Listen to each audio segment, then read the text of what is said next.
So continuing, Salman Rushdie is up next. Salman Rushdie versus the Buddha, the rebel of words versus the teacher of silence beyond views, contrasting expression and liberation. Salman Rushdie, author of the Satanic Verses, an outspoken advocate for free expression, uses words to challenge religious orthodoxy, societal norms, and identity. He remarked, "The only people who see the whole picture are the ones who step out of the frame." Rushdie's works celebrate freedom of thought and challenges imposed truths. The Buddha, too, critiqued dogma, but talked about truth freedom rises beyond words and views. The wise see beyond the frame entirely. Words point the way, but silence reveals the truths. Quirk and defiance. Rushdie's sharp wit and refusal to be silent turned him into a symbol of resistance, particularly after a fatwa was introduced against him. He famously said, "What is freedom of expression? Without the freedom to offend, it ceases to exist." The Buddha, while gentle, also spoke unflinchingly. "Speak only what is true and beneficial, even if it offends, but speak it with a heart of compassion, not anger." Imagine Rushdie asking the Buddha, "Isn't challenging falsehood a moral duty?" The Buddha might have replied, "Challenge falsehood, but do not cling to the fight. Letting go of all views is the ultimate freedom." Attachment to identity and narrative. Rushdie's life and work revolve around the power of stories, identity, and self-expression. He wrote, "The human being is a story-telling animal." The Buddha, however, warned that clinging to identity, narrative or otherwise, binds the mind to suffering. The self is a story we tell ourselves. See through the illusion of identity, and the mind will know peace, while Rushdie reveals the complexities of identity through literature. The Buddha taught liberation from the need for identity. There is no self to defend or define. Freedom lies in seeing this truth. Sutta twist. The Buddha might share the Akosa Sutta, the insult. If someone offers you an insult and you do not accept it, to whom does it belong? Likewise, the wise do not cling to praise or blame, but remain free. Rushdie, with his defined spirit, might say, "But don't stories give life its meaning?" The Buddha would reply, "Meaning is another story. See beyond the stories, and you will find peace unshakable beyond all meaning and meaninglessness." This comparison highlights Rushdie's fearless use of words, narratives, and identity as tools for freedom, contrasted with the Buddha's path of renunciation, silence, and liberation from all views and stories. Eddie Izzard is up next. Eddie Izzard versus the Buddha, the comic explorer of identity versus identity of liberation beyond self, contrasting identity and non-self. Eddie Izzard, comedian, actor, and gender-fluid performer, uses humor and storytelling to explore identity, society, and self-expression. Though he once said, "I'm not performing in a mask. I'm performing as me. This is who I am." Izzard embraces the fluidity of identity, finding freedom in authenticity. The Buddha, however, taught that all identity, no matter how fluid, is ultimately a construct. There is no me to perform, no self to defend. Let go of identity, and the mind will find peace. While Izzard celebrates the freedom of being oneself. The Buddha revealed the deeper freedom of transcending self entirely. Quirk and wit, known for their surreal, free-flowing comedy, Izzard remarked, "Humans have imagination. That's what makes us special. Penguins don't have imagination. That's why there's no penguin James Bond." The Buddha, too, saw imagination as a tool, but warned against being trapped by it. The mind constructs endless stories, but these are like dreams. Wake up and you will see things as they are. Imagine Izzard asking the Buddha, "But isn't imagination what makes life interesting?" The Buddha might reply, "Imagination entertains but binds. Freedom lies in seeing beyond the stories the mind creates." Attachment to authenticity and expression. Izzard's journey of self-expression is rooted in courage and defiance of societal norms. These stated, "I believe people are fundamentally the same. Our differences are tiny compared to what unites us." The Buddha also taught universality, but through the lens of non-attachment. All beings suffer because of craving. Let go of the self and see the unity of all things. This is the end of suffering. While Izzard celebrates unity through expression, the Buddha taught unity through the realization of non-self. There is no fixed self, only change.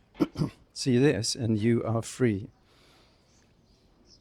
Sutta twist. The Buddha might have showed the Vajira Sutta, where the nun Vajira declares, just as a chariot is a collection of parts, so too is this self a collection of elements.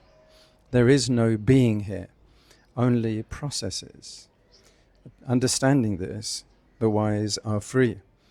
Izzard, known for pushing boundaries, might say, doesn't expressing yourself make you more alive? The Buddha would respond, life becomes bound when we cling to self.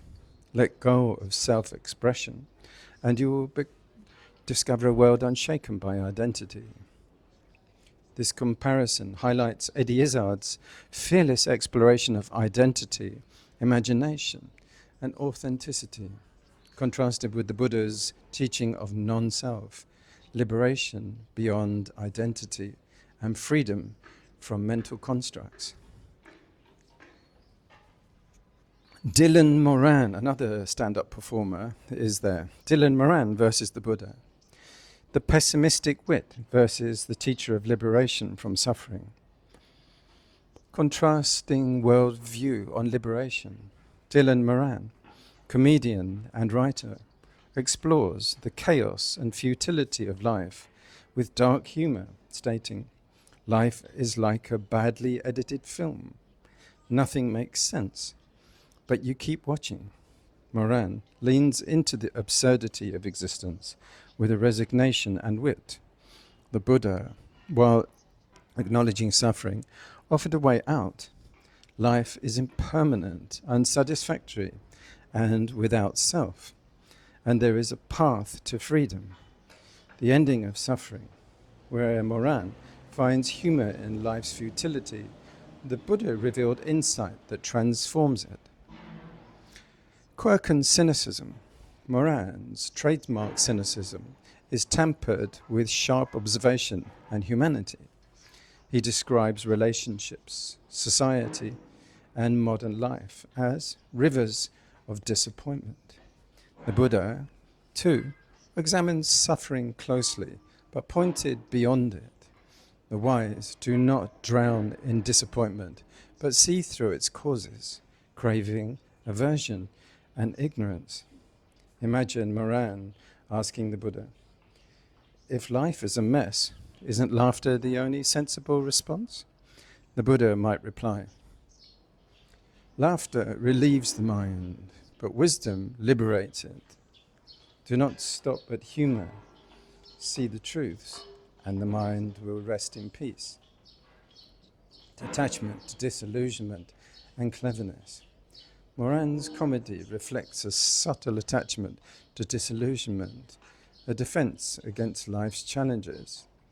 He quipped, "Hope is optimism, slightly drunker cousin who doesn't know when to go home." The Buddha, while understanding disillusionment, saw it as a necessary step towards freedom. Disillusionment reveals the truth, but do not cling to it. Let go of cynicism, and you will see the peace beyond suffering. While Moran pokes at life's meaningless, the Buddha guided beings to transcend it.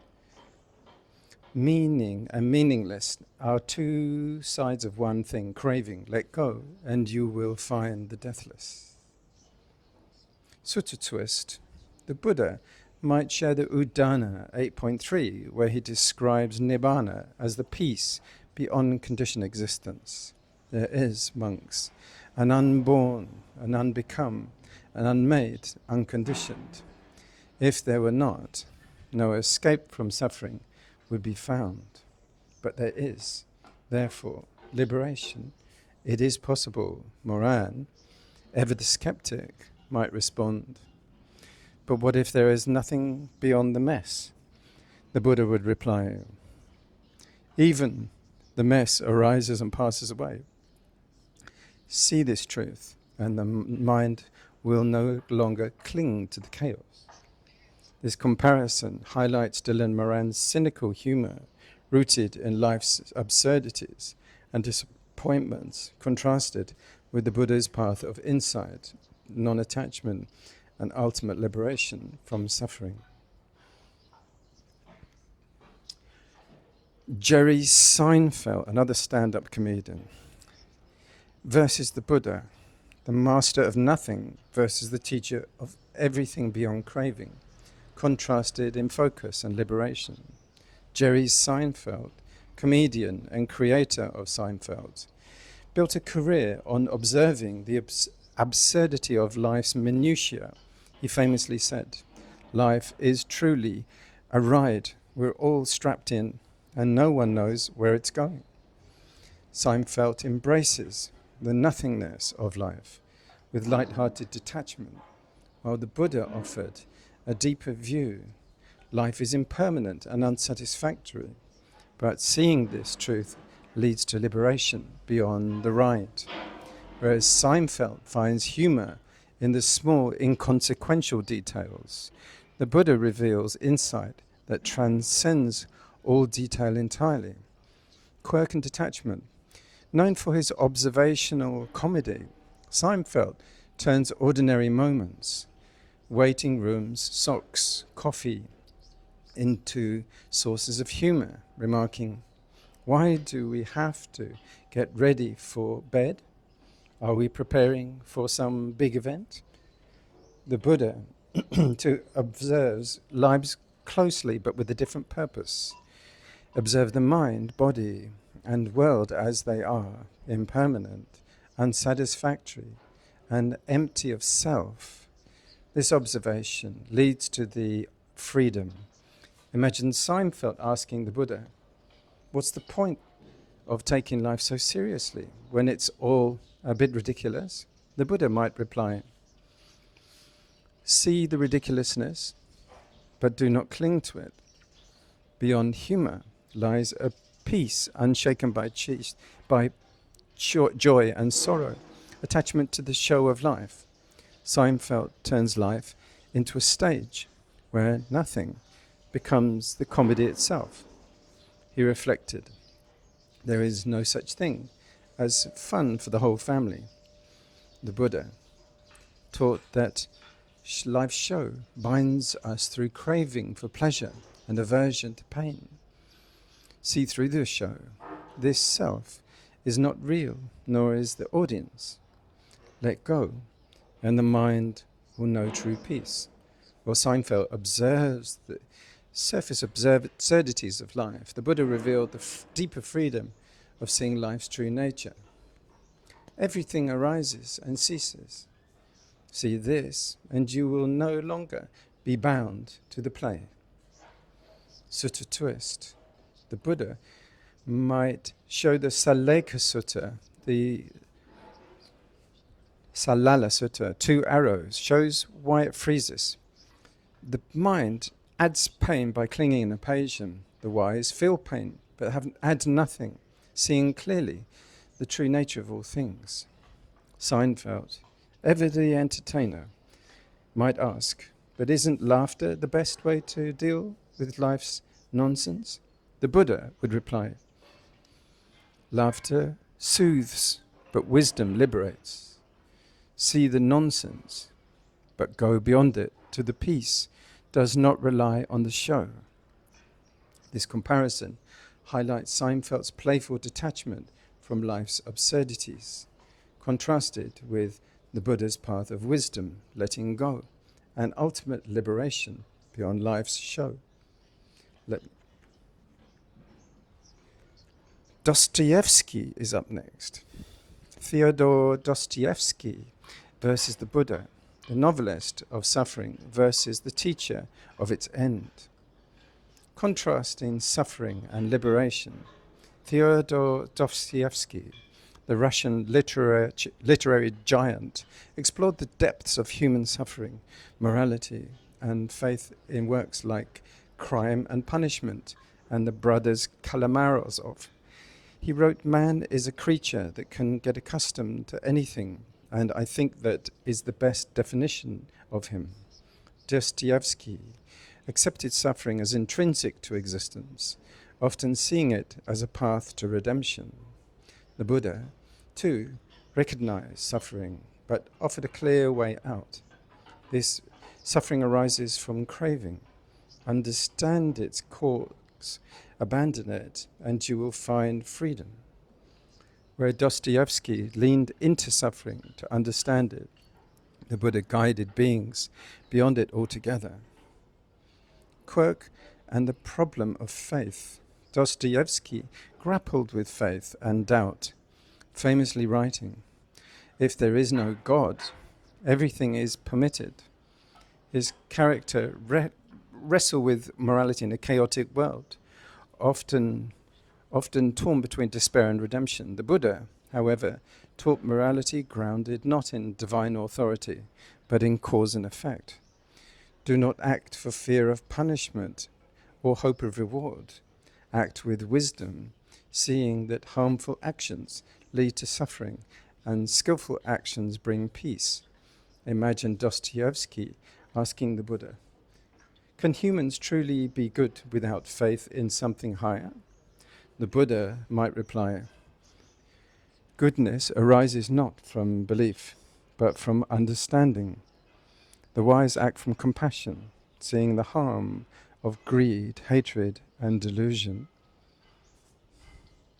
Attachment to suffering and redemption. Dostoevsky saw suffering as inseparable from the human condition, even necessary for spiritual transformation. He wrote, "The darker the night, the brighter the stars. The deeper the grief, the closer is God."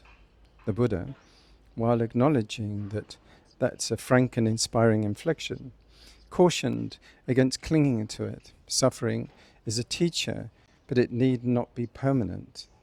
See its cause, craving, and abandon it. A heart can be free beyond all grief and darkness. Where Dostoevsky's characters find meaning in suffering, the Buddha revealed a path to transcend it.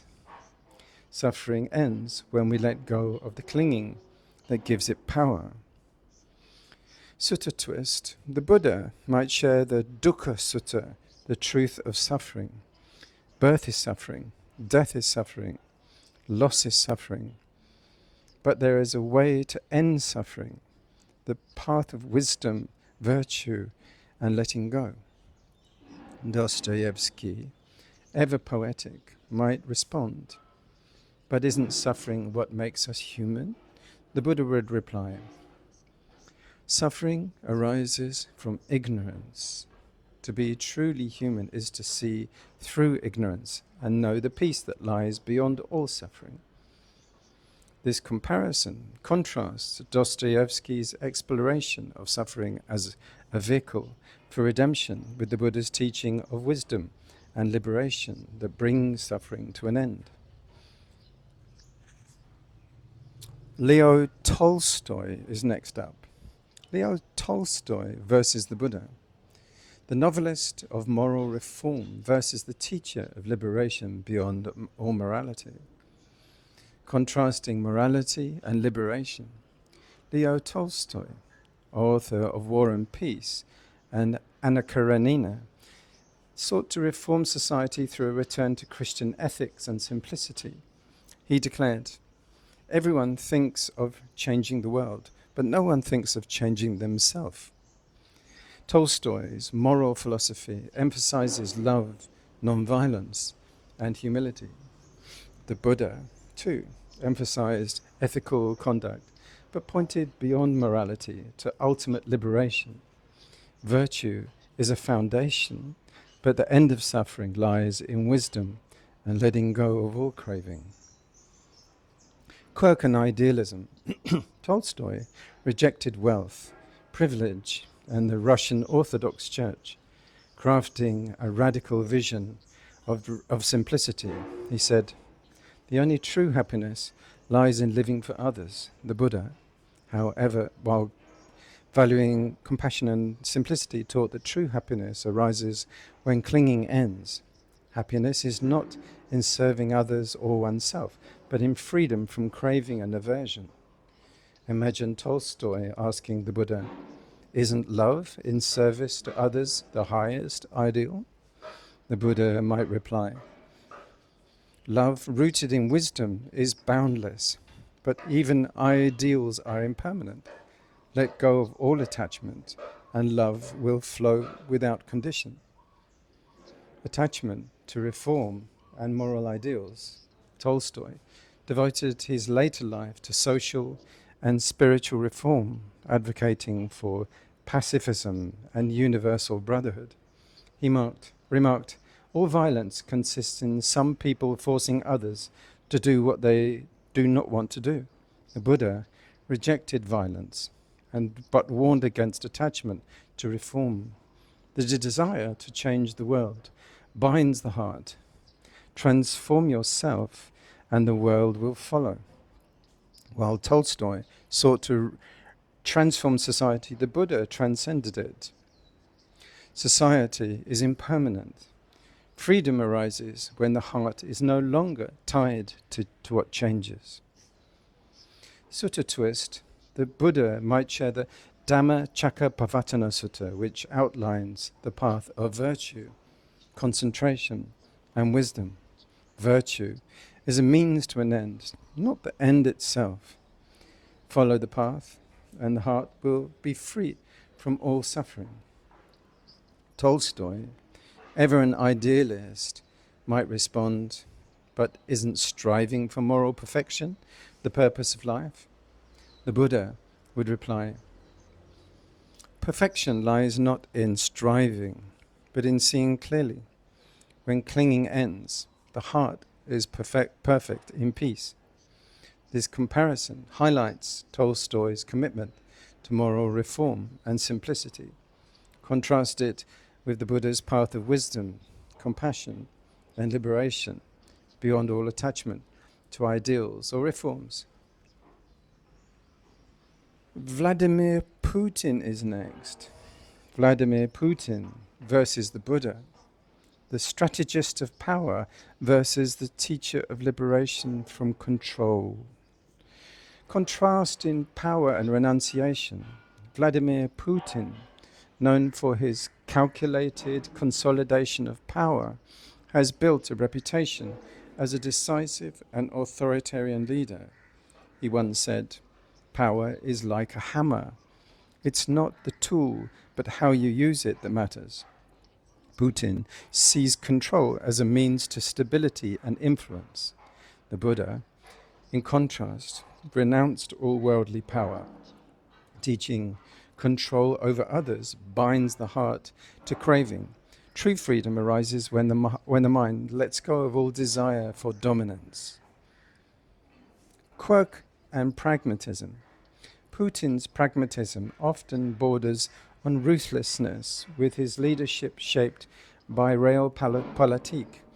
He remarked, "There is no such thing as a former KGB man." The Buddha, though equally pragmatic, applied his wisdom to guiding the mind rather than controlling external forces. The mind untrained is a restless enemy. Train it with wisdom, and it becomes a peaceful ally. Imagine Putin asking the Buddha, "How can one maintain order without control?" The Buddha might reply, "Order born of control is fragile. True order arises when the mind is free of craving and fear." Attachment to legacy and security. Putin's rule is marked by a drive to secure Russia's place on the global stage, tying his leadership to national identity. He stated, "If you call yourself a leader, you must act as a leader." The Buddha, however, cautioned against attachment to identity or legacy. Leaders rise and fall, nations flourish and fade. Let go of self and identity, for peace lies beyond all clinging. While Putin seeks stability through dominance, the Buddha taught the stillness of the mind that needs nothing. Freedom is not through control, but through letting go. Sutta twist. The Buddha might have shared the Cakkavatti Sutta, where a ruler is advised not to govern with power, but with wisdom and generosity. A king who rules by force is soon overthrown. A ruler who governs with wisdom and compassion brings lasting peace. Putin, pragmatic and calculating, might say, "But isn't control necessary for survival?" The Buddha would reply, "Survival is impermanent, bound to rise and fall. Freedom lies in letting go of control, where the heart is unshaken by gain or loss."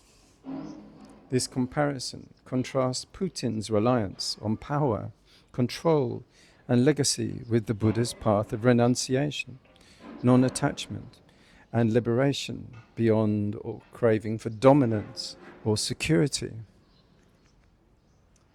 Next up, Donald Trump. Donald Trump versus the Buddha. The master of self-promotion versus the teacher of selflessness. Contrasting identity and liberation. Donald Trump, businessman and former US president, built his career on cultivating an image of success and dominance. He declared, "As long as you're going to be thinking, think big."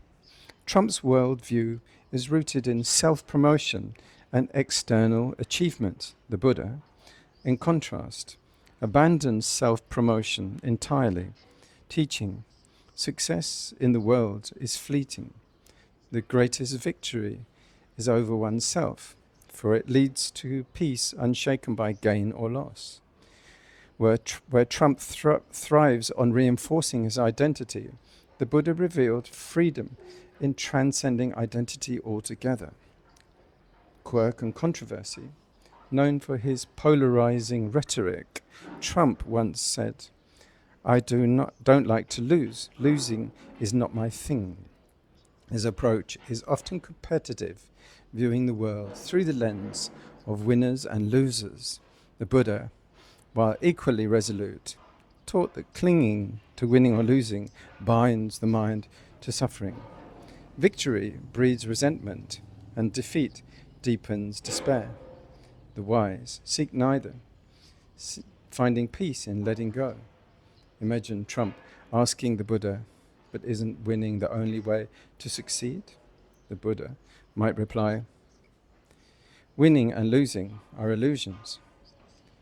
True success is freedom from success, from craving, all that influence." Trump's focus on material success and legacy is a hallmark of his philosophy, summed up in his statement. What separates the winners from the losers is how a person reacts to new twist of fate. The Buddha, however, warned against detachment to wealth, status, or influence. Wealth and fame are impermanent. The wise do not cling to what arises and passes, but seek the peace beyond all craving. While Trump measures success in terms of external accomplishments, the Buddha measured in terms of inner freedom. He who is content with little is truly rich. Sutta twist. The Buddha might share the Dhamma Cakka Sutta, which teaches the middle way.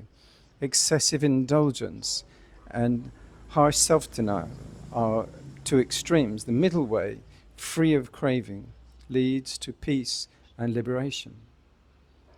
Trump, unapologetic in his ambition, might say, but isn't the pursuit of greatness what life is all about? The Buddha would reply, greatness lies not in what you achieve, but in what you let go. Freedom is found in abandoning all craving for success.